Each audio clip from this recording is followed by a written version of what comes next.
To stavebníctvo sa dlhé roky ešte nezaobíde bez šikovných rúk a majstrov, ktorí dokážu dorobiť detail. A Slovinskom sme vlastne vstúpili do 10. krajiny Európy, v ktorej realizujeme tieto práce. V Ostrave máme spomínanú vilu Dvořákovú, spomínaný Václav, ktorý už rastú alebo rastie. Obidva projekty sú už v realizačnej fáze. Tie projekt Palác a Výškovice. Výškovice majú byť radový dom. A co rozhoduje, jestli to prodat nebo pronajímat? Toto určuje práve trh. Máte ten pozemok? Ne. Škoda, lebo zajtra by ste tam mohli mať už tú tlačiareň, ktorá vám ten dom vytlačí. Dobrý den, vítám vás u podcastu magazínu Patriot, podcastu Počuní. Já jsem Jarek Baďura, šéfredaktor Patriotu a mým dnešním hostem je za Purpozia Group ředitel skupiny HSF System, pan Tomáš Kosa. Dobrý den. Dobrý deň prajem všetkým posluchačom. Mě by zajímalo na začátek téma vaší společnosti nebo společnosti, kterou vedete, HSF System. To byla dříve firma, která stavěla krásné velké průmyslové objekty, haly pro různé firmy a v poslední době jsem zaznamenal, že staví také bytové domy, rekonstruuje. Je to velký posun v tom uvažování a v směřování firmy. My sa venujeme všeobecne pozemnému staviteľstvu, čiže áno, máte pravdu. Keď by som išiel do tej histórie spoločnosti HSF System, tak v roku 2002 v rámci jej založenia sme sa venovali hlavne oplášteniam, strechám, fasádám, kde sme to svojimi alebo vlastnými kolegami monterskými kapacitami montovali a tieto výhody, pre nás výhodu akoby na trhu tých vlastných montážnych kapacít sme si ponechali. A postupne sme sa začali profilovať v roku zhruba okolo roku 2005 na spoločnosť, ktorá dodáva generálne dodávky stavieb. Následne v roku 2010 založili spoločnosť HSF System SK na Slovensku, v roku 2024 rakúske HSF System.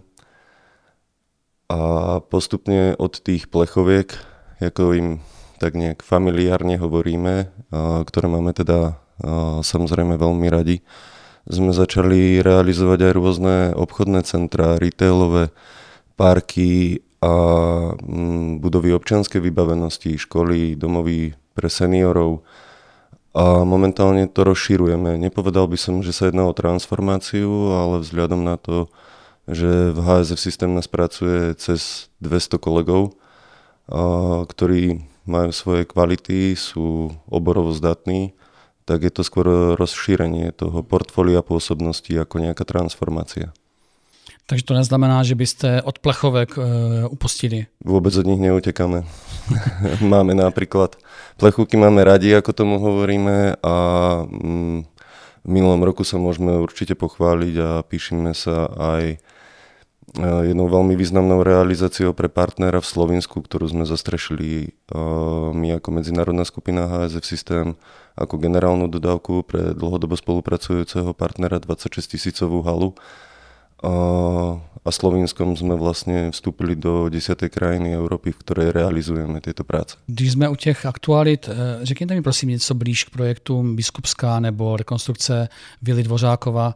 V minulých dnech proběhly zprávy tiskem, že to je velká věc, byť v nevelké vile, řekněme, není to plechovka nebo není to obchodní centrum, ale je to pro hodně Ostravanů ikonická budova, kterou vy jste se rozhodli kompletně zrekonstruovat. Takže jestli byste k tomu mohli těmto projektům. Ja možno, aby sme nemiatli, alebo aby som nezmiatol posluchačov, tak HSF System patrí do investičnej skupiny Purpozia Group. HSF System sa venuje a naďalej sa profiluje ako generálny dodávateľ stavieb. Samozrejme s ostatnými činnosťami, ktoré máme, ako je projekčná inžinierská činnosť, 3D tlač, ku ktorej sa možno dostaneme, oplaštenie strieha fasád, ako som povedal. A HSF System tieto dva projekty získalo ako generálny dodávateľ. Bytový dom Biskupská pre investora, ktorý v podstate túto stavbu, ktorá tam stojí od roku 2012, kúpil. Ten skelet, myslím, tam stojí od roku 2012 a v podstate ide pretvoriť to miesto, myslím si, že veľmi pekné miesto v rámci Ostravy, na veľmi pekný architektonický bytový dom. A prečo som hovoril o tej Purpozia Group, tak vila Dvořákova tak je takisto generálnou dodávkou, ktorú HSF System získalo a u našej v podstate sesterskej spoločnosti Antracit, ktorá patrí do Purpozie ako takej. Takže niekedy budeme hovoriť vlastne o projektoch, ktoré patria do našeho portfólia, ako je napríklad Vila Dvořáková. Možno sa dostaneme k Václavu, možno k Palasu. A potom aj o projektoch, ktoré realizujeme ako dodávateľ pre externých investorov. Čo sa týka Vily Dvořákovej, je to pre nás... Ja teda zo Stravy nie som zo Žiliny, ale pôsobím už dlhšie obdobie v rámci Ostravy. A musím povedať, že počul som to nedávno, pred týždňom, možno pred 2, keď nás zastavila jedna pani, ktorá pozná to územie a vraví, že sa ide vdýchnuť nový život do nejakého mystického miesta. Takže nejakým takým spôsobom to vnímame aj my. Myslíme si, že sa nám veľmi pekne podarilo dodržať koncept a ochrániť tú pamiatkovú hodnotu toho objektu, kde bude ponechaná tá historická fasáda vily, ktorá je z roku 1895 a ponúkne vlastne 8 bytových jednotiek. Z čohož teda 2 už sú predané a dúfame a veríme, ešte sme ten predaj sa plánuje spustiť, alebo teda už je v behu, tak ostáva tam už iba 6 bytov. Takže v té vile bude 8 bytů celkem? To bych nečekal. Celkovo tam bude 8 bytov. A možná ještě k té Biskupské. To je vlastně prostor, který trápí Ostravu od roku 2012 a dlouho se uvažovalo, že se to dostaví, ale pořád to byly plánné naděje a vy jste konečně z toho teda chytli. Jak tam vypadá, jestli můžete říct nějaká data, kdyby se mohlo začít s tou samotnou stavbou a kdyby tam ty byty mohly stát? Samotná stavba tu už pre investora v podstate máme podpísanú zmluvu o dielo a realizácia už de facto prebieha. Aj keď nie je ešte vidno nejaký značný pohyb na danom území, tak už len tým, že ten skelet je z roku 2012, ako som hovoril, bol vystavený rôznym poveternostným vplyvom, tak v podstate musí najskôr prebehnúť nejaká pasportizácia, jeho sanácia. Bude prebiehať najskôr zosilovanie stropov, kde možno taká zaujímavosť je, že sa použije 9 km v podstate lamiel na zosilenie, ktoré sa budú prilepovať zo spodnej strany na stropy pre posilnenie statiky. A dokončenie toho objektu je plánované v roku 2027, takže už v roku 2027 tam Ostrave investor ponúkne ďalšie, si myslím, že veľmi pekné zaujímavé byty. Vy jste před chvílí říkal, že se vám daří rozvíjet nové biznisy v Česku i v dalších zemích. Teďka se bavíme o rekonstrukci Vily Dvořákova, bavíme se o projektu Biskupská. Já vím, že několik desítek metrů odtamtud stavíte dům Václav. Řekněte, jak to zvládáte personálně? Vím, že na trhu práce chybí lidé ve všech profesích průřezově, no ale ve stavebnictví není podle mě žádnou výjimkou, takže vy máte teďka vlastně rozjeté 3 poměrně velké stavby a to mluvím jenom o Ostravě, další jsou jistě jinde. Jak to zvládáte? Keď budem hovoriť za HSF systém, tak bytový dom Václav nestaviame ako HSF systém. Tam sme to bohužiaľ prehrali pre našu sesterskú spoločnosť Antracit, toto výberové konanie. A stáva to iný generálny dodávateľ. Majiteľom toho domu Václav ale ste vy ako Purposia Group? Majiteľom toho sme ako Purposia Group, ako investičný holding a tieto developerské projekty patria pod takú subholdingovú štruktúru pod značkou Antracit. Čiže Antracit je časť Purposia Group, ktorá vlastní naše developerské projekty. Takisto ako Purposia Group vlastní HSF systém ako stavebnú skupinu medzinárodnú a tu nás sa my uchádzame v klasickej súťaži o priazeň sami seba a takže našich kolegov. To není automatické, že prostě Antracit chce postavit dům Václav a že to je jasné, že to zůstane doma, tak říkajíc pod střechou, že to bude dělat holdingová firma? Nie je to automatické, nie. A v rámci toho holdingu máme ešte ďalšie spoločnosti, ako je napríklad Pruniverk na výrobu hliníkov a svetlíkov, ktorý sídli takisto tu na Ostrave. A Prefu ONV, ktorá vyrába prefabrikované konštrukcie, spoločnosť Floring, ktorá robí podlahy priemyselné. SK Facility, ktoré sa stará o správu a údržbu tých nehnuteľností, takisto teraz aj Foredec, spoločnosť, ktorá sa bude venovať a venuje sa už teda cestovnému ruchu, ale keď sa budem venovať tým spoločnostiam, ktoré sa hýbu okolo toho životného cyklu stavby ako takej, ktoré som spomínal, čiže či je to HSF Projekcia, potom Development, Antracit, Pruniverk, Svetliky a tak ďalej, všetko, čo som spomínal, tak tam prebieha klasická trhová súťaž medzi nami. My to vnímame ako obrovskú výhodu, hoď nás to niekedy zamrzí, že sami u seba nevyhráme, ale vnímame to ako výhodu, že v podstate tie firmy musia byť konkurencieschopné tak, aby dokázali ponúkať tie služby nielen nám do vnútorných rád, ale takisto aj ostatným externým investorom. Aj to zastúpenie tých projektov je v podstate možno naprieč, keby som to holdingom zobral, tak náplnenosť tých jednotlivých spoločností je možno na úrovni 30% v rámci skupiny, ale tých 70% tvoria tí externí zákazníci. Čiže zostať, tak povediac, v strehu a cenovo a konkurenčne, ako aj nápadovo optimalizačne, čo sa týka projektov v strehu, je pre nás určite veľkým bodom, ktorý si chceme zachovať a mementom, tak aby sme tie služby vedeli ponúkať aj externe, nielen interne. No, to mi teda překvapilo, ale rozumím tomu. Jaké další občanské stavby v Ostravě chystáte? V Ostrave máme pod teda značkou Antracit naše vlastné projekty, už spomínanú vilu Dvořákovú, spomínaný Václav, ktorý už rastú, alebo rastie, obidva projekty sú už v realizačnej fáze. Potom, ako hovoríte, projekt Palác a Výškovice. Výškovice majú byť radový dom, kde radová zastavba, kde sa aktuálne zameriavame na to, že s ďalšou spoločnosťou našou, ktorá patrí v rámci joint venture s skupinou Metalimex Group do našej skupiny, ktorou je Coral 3DCP Printing, čiže 3D tlač z betonu, sa zameriavame na to, aby sme tieto projekty dostali do tej konštrukcie, že ich budeme môcť vytlačiť s tlačiarňou na betón alebo betónovou tlačiarňou.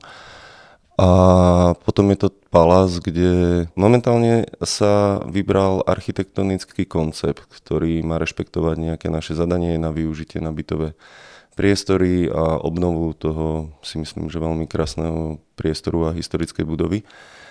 A následne sa začne spracovávať dokumentácia stavebného zámeru, budú nasledovať povolovacie procesy a v čase, keď v podstate doznieme nejakého stavebného povolenia alebo povolenia samotného stavebného zámeru, tak v tom čase sa bude vyberať realizátor stavby.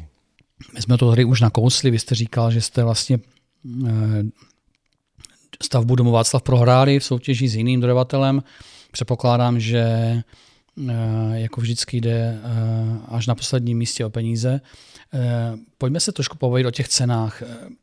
Jak se vyvíjí ceny toho, za co vy dokážete něco postavit a jak to potom moc ovlivňuje cenu toho konečného prostoru, ať je to byt, nebo to je kancelář, nebo to je prostě jiný objekt, který stavíte.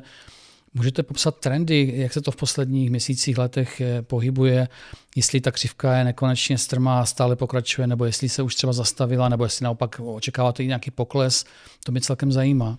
Určite môžeme mať tú istotu, že ceny rastú.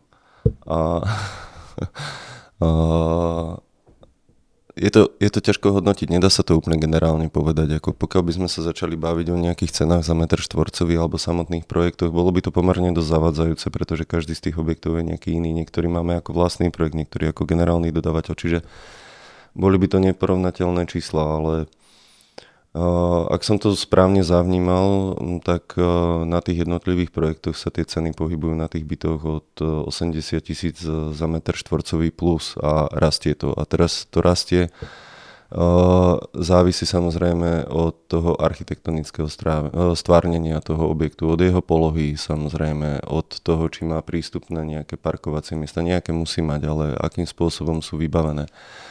Od toho aké technológie v tom objekte sú, aký štandard celkovo je nastavený, ktorá je tá cieľová skupina. Takže tam to môže byť v podstate aj dvojnásobok tej čiastky, ktorú som povedal, alebo sa to pohybovať v tomto rozmedzi. Takže ono je to veľmi ťažko nejakým spôsobom generalizovať tie ceny. pretože tých aspektov a tých vplyvov je strašne veľa na samotné tie projekty, ktoré do toho vplývajú. Možná ještě k tomu, jak moc se do toho propisuje, do té konečné ceny, cena práce a cena stavebních materiálů. Vy jste mluvil o technologiích, to je jasné, ale stavební materiály jako takové, které používáte a případně samozřejmě i ta cena práce, to jsou taky důležité faktory asi, nebo? Určite to je dôležité a v podstate celý ten cyklus a ten okruh toho projektu, toho života toho projektu až po ten koncový predaj alebo prenájom sa musí nejakým spôsobom v celkovom tom reťazci uzavrieť a niekedy je naozaj ťažké nájsť tie prieniky v každom tom rebríčku alebo v každom v tej časti toho reťazca, keď hovorím nákup materiálov, cena práce, generálna dodávka, k tomu odpovedajúci prenájom a tak ďalej. Nie je to tak, že by sme sa hrali s nejakými veľkými číslami a mohli tak povediac rozhadzovať, ale musíte hľadať tie šetrenia, v podstate tie optimálne návrhy, úspory, či už je to statika, alebo sú to vybavenia tých jednotlivých objektov, projektov. Samozrejme vždy veľmi citlivo, aby ste neubrali na hodnote, kvalite toho bývania, aby túto ste dodržali. Takže tých aspektov je tam strašne veľa, ale tie hranice, tak aby sa ten projekt v podstate zrealizoval, naplnil, tak sú tam veľmi tesne pri sebe. Jestli můžu na vás, vy jste spíš dodavatel těch staveb, ale možná k tomu budete vědět taky, jakým způsobem se bude ubírat ta politika toho následného využití těch objektů, které stavíte. Vy jste říkal, že se pak buď prodávají nebo pronajímají. Co z toho je pro vás bude v budoucnu zásadnější, nebo budou vždycky dvě tyto větve? Áno, ako pravíte, niektoré byty sú určené na predaj, niektoré sú na prenájom. A co rozhoduje při tom rozhodování, jestli to prodat nebo jestli to pronajímat? To mě celkem zajímalo, jak se vlastník rozhoduje ekonomicky, co je pro něho výhodnější. Kdy je dobré prodat bytový dům, rozprodat byty a kdy je dobré nechat si jej jako nájemní byt, dům. Ja si myslím, že toto určuje práve trh. To sa ani tak moc my nerozhodujeme, ako pokiaľ je napríklad byty Vila Dvořákova sú určené na predaj, ako bolo povedané, isté mystické miesto a tak ďalej, čiže klientela, ktorá má záujem to vlastniť. No a potom sú projekty, kde to vyhovuje a ten dopyt je na ten prenájom, takže je to velmi individuálne. Když jsme se bavili o té ceně práce a ceně technologií, tak mě napadlo, vy jste o tom už dneska chvilku mluvil, že chcete více využívat vlastně 3D tisk na tisk betonu, v podstatě si tak můžu říct. Uh-huh. Jak daleko je doba, kdy budu moci, nebo kdy firma bude moci přistavit mi na pozemek tiskárnu a vytisknout mi barák? Předpokládám, že to bude velká úspora času, asi i lidí, kteří to budou obsluhovat, kteří ten beton budou tisknout. Já chápu, že to je poměrně zjednodušená představa, o které teď mluvím, ale zkuste mi to přiblížit. Máte ten pozemok? Ne. Nie? Tak škoda, lebo zajtra by ste tam mohli mať už tú tlačiareň, ktorá vám ten dom vytlačí. Už ji máte? Už ju máme dve tie tlačiarne, dokonca máme aj zrealizovaný presne vzorový dom v Luxembursku, kde investor urobil v podstate, mal záujem o to zrealizovať 3D tlače vzorový dom, takže ten je vytlačený. V čem to je lepší než klasická stavba s míchačkou nebo s nejakým domíchavačem, ktorý přijede s betonem? Bavili sme sa tu o tej pracovnej sile. To stavebníctvo sa dlhé roky ešte nezaobíde a v podstate to ani nie je cieľ, aby sa zaobišlo bez šikovných rúk a majstrov, ktorí dokážu dorobiť detail, ale sú v tom stavebníctve samozrejme činnosti alebo nejaké práce, ktoré jednak naražajú na tie ľudské kapacity a jednak sú to, tak povediac, profesie, ktoré je možné využiť a nahradiť automatizáciou, s tým pádom zrýchli ten proces, presnosť, kvalitu, čas a tak ďalej. A tú šikovnosť tých ľudských rúk využívať, ako som povedal, na niektoré už tie zložitejšie časti stavby a jednotlivé detaily, ktoré v podstate nejakým spôsobom ten objekt celkovo finišujú. Takže tá doba tu je. Tento rok napríklad, nie je tomu tak dlho, minulý týždeň v podstate sme otvárali obchodné centrum Klokam v Žiline, veľmi pekná stavba a takisto rozhľadený investor a prístrežky zatiaľ odpadového hospodárstva, pretože tú 3D tlač sme nadobudli v čase už keď sa tento objekt staval. Takže sme nemali možnosť vstúpiť do projekčnej fázy, kde by sme už z tej 3D tlače navrhovali nejaké väčšie a rozsiahlejšie časti tohto objektu, ale prístrežky 6 kusov zo 7 prístrežkov odpadového hospodárstva sme vytlačili z 3D tlače a je to o tom, že vám tam príde operátor, ktorý drží tablet a v podstate jedna pomocná ruka, ktorá dokáže obsluhovať stroje a už sa len potom dívate, keď stlačíte Enter, ako sa vám tlačí prístrešok. 3D tisk je určitě nejzajímavější pro mě, nejviditelnější technologická novinka, ale jsou ještě nějaké další novinky, které připravujete. Vím, že jste byli na Expo v Japonsku, jste na různých veletrzích, takže možná byste mohl říct, co třeba, jaké další revoluční kroky se ve stavebnictví chystají, pokud ještě jsou nějak tak výrazné, jako je 3D tisk.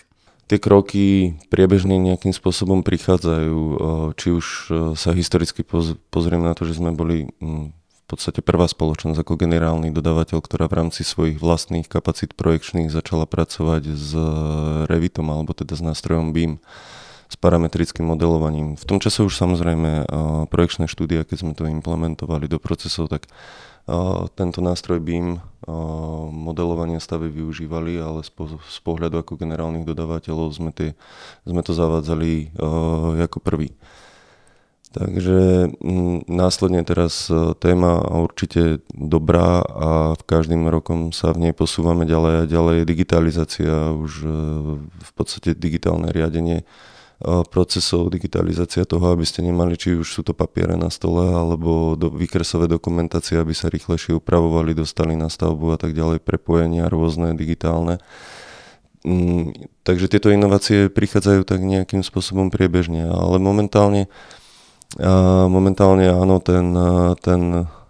tá 3D tlač je pre nás momentálne témou, kde vidíme akoby v rámci tej automatizácii budúcnosť, pracujeme ešte a zamýšľajú sa kolega nad tým, kde ešte inde priniesť automatizáciu do stavebníctva, napríklad montáže opláštení alebo striech. To sú všetko témy, ktoré nejakým spôsobom v rámci týchto plôch by sa dali využiť.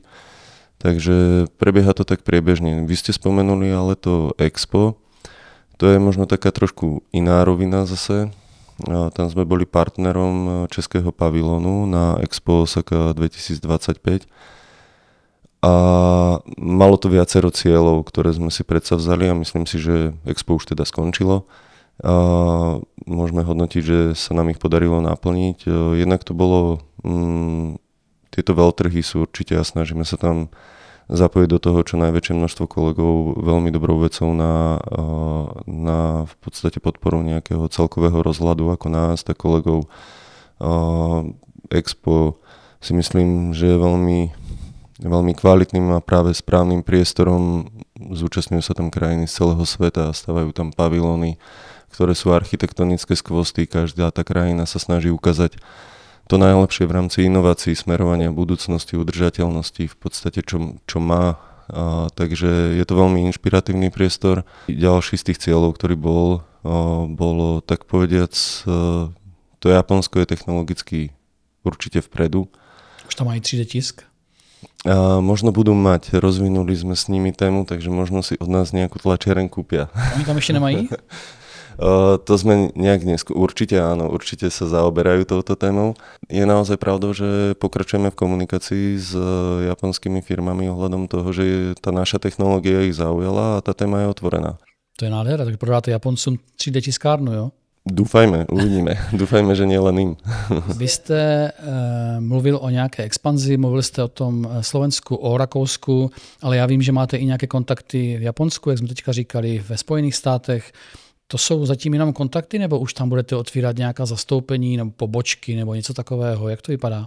Zas je asi dôležité to nejakým spôsobom rozdeliť v rámci celého toho holdingu, ktorý má tie smerovania a zastúpenia rozsiahle. Čo sa týka HSF systém ako medzinárodnej stavebnej skupiny, tak určite sme medzinárodnou a stavebnou skupinou a dodávateľom v rámci európskych krajín. Už len to, že sme realizovali generálne dodávky alebo rôzne časti dodávok v rámci Európy v 10 krajinách, tak to potvrdzuje. A potom tu máme iné odvetvia, ako je napríklad Korál, ktorý som spomenul, ktorý nielenže poskytuje tie služby s tlačou, automatizovanou tlačou z 3D betónu, ale takisto jeho jednou obchodnou zložkou je aj predaj týchto 3D tlačiarní. Takže keď sa bavíme o týchto krajinách vzdialených azijských, Amerika a podobne, tak tam kontakty máme, aktívne tam kolegovia oslovujú a predstavujú v podstate túto našu zložku, ale je to v rámci poskytnutia toho stroja so zaškolením a v podstate s nejakým, tak povediať, s návodom na obsluhu. My jsme tady vzpomenuli personální starosti mnoha firem, včetně těch stavebních. Já vím, že vy jste generálním partnerem soutěže Modelium, to je soutěž pro studenty středních škol, pokud se nepletu, středních škol. Proč to děláte? Chcete si podchytit budoucí kolegy, nebo jaký je váš cíl? Ano. A daří se vám to? Jaké návrhy tam dostáváte do té soutěže? To som odpovedal. Tak samozrejme, že to ide v ruke. Jednak je to veľmi pekný projekt. Tento mesiac prebehlo vyhlásenie tohto ročného víťaza. Víťazom sa stala Stredná priemyselná škola a obchodná akadémia z Kadane. A momentálnou témou, aj vďaka tomu, že sme boli na Expe, partnerom Českého pavilónu bolo to, aby študenti vykreovali a vytvorili nejaký námed na Expo pavilón. Už či to bude možno nejakou inšpiráciou pre Saúdskú Arábiu, kde sa plánuje v roku 2030, kde zhodou okolností, vidíte, ste spomenali tú automatizáciu, tak kolegovia tam tento mesiac cestujú a idú takisto v podstate nejak predstaviť 3D tlač aj v rámci Saúdskej Arábie, tak možno nejaký pavilón budeme vidieť v roku 2030 vytlačený našou tlačiarňou, ale späť k tomu Modeliu, takže jednak je to podpora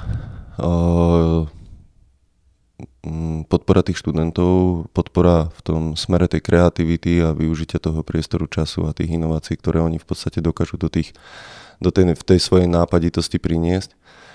A je to aj, áno, je to istý druh spoločenskej zodpovednosti, ktorú v rámci celého holdingu veľmi podporujeme. Nie je to len teda spolupráca so strednými školami, ale je to aj spolupráca, ktorú máme aktívne rozvinutú s vysokými školami, ako je Slovenská technická univerzita v Bratislave, VŠB, Ostravská univerzita, Vysoká škola Banská a tak ďalej. Takže tých univerzít je viacej, kde s nimi spolupracujeme. Žilinská univerzita napríklad na rôznych úrovniach, na rôznych projektoch, kde nám pomáhajú v podstate vedecko-výskumne inovovať nejaké procesy alebo teda pripájať sa k tým automatizáciám. A to Modelium patrí tiež do tejto skupiny a veríme tomu, že je to aj tak, že sa nám podarí aj osloviť nejakých šikovných, talentovaných študentov, ktorí možno v budúcnosti skončia v našich radách, alebo minimálne uvidia, že sú isté smery kreatívne v rámci celkovo toho stavebníctva, tej architektúry a minimálne ostanú v tom obore a budú sa venovať tomu stavebníctvu ďalej. Když vidíte ty návrhy těch studentů v soutěži Modelium, když vidíte to, co vzniká v rámci těch projektů na vysokých školách, které jste jmenoval, jaký z toho máte pocit? Říkáte si, no tak jako snad něco od toho bude, anebo naopak si říkáte, no tak kurník, to vypadá fakt dobře, ti lidi mladí uvažují moderně, mají skvělé nápady a nebojím se o náš biznis, o ty trendy, které nastanou a o to, co děláme. Je toto druhé, určite je toto druhé. Ja som bol súčasťou poroty, ktorá bola v podstate tento rok medzinárodná. Modelium malo historicky najväčšiu účasť tento rok, ktoré patrí v podstate pod HSF systém. Bolo to cez 80 projektov, 40 škôl, ktoré sa zapojili z Čiech a Slovenska. Medzinárodná porota, či už to boli z radou našich kolegov alebo partnerov, takisto aj architekt z Japonska, s ktorým sme sa zoznámili v rámci Osaky, sa stal jedným z porodcov, ale k tej vašej otázke Je to až také nabíjajúce, keď vidíte tie prezentácie tých študentov. Nabíjajúce, myslím, dávam to dobrú náladu a znova nejakým spôsobom vás podporí v tom, že áno, to, čo robíte, tak je správne. Keď vidíte tú zanietenosť, ten spôsob tej prezentácie tých študentov. Tento rok to prvýkrát bolo prezentácia v anglickom jazyku, tým, že už čiže svoje projekty študenti predstavovali v angličtine v rámci teda skladby toho medzinárodného porodcovského portfólia. Za mňa si myslím, že sa určite nemusíme bať, pretože tá zanietenosť, prírodzený prístup, kvalita prezentácie, nápaditosť, tá kreativita, všetko, čo tí študenti do toho vniesú, tak už len aby skončili a začali sa tomu venovať naozaj v praxi. Už nech to rýchlo doštudujú a sem s nimi. Tak to myslím, že byla pěkná tečka našeho rozhovoru. Naším hostem byl pan Tomáš Kosa. Děkuji, že jste přišel, ať se vám daří. Ďakujem pekne. Nech sa darí. Chcete počuní? Odebírejte nás na YouTube a poslouchejte nás všude, kde se poslouchají kvalitní podcasty.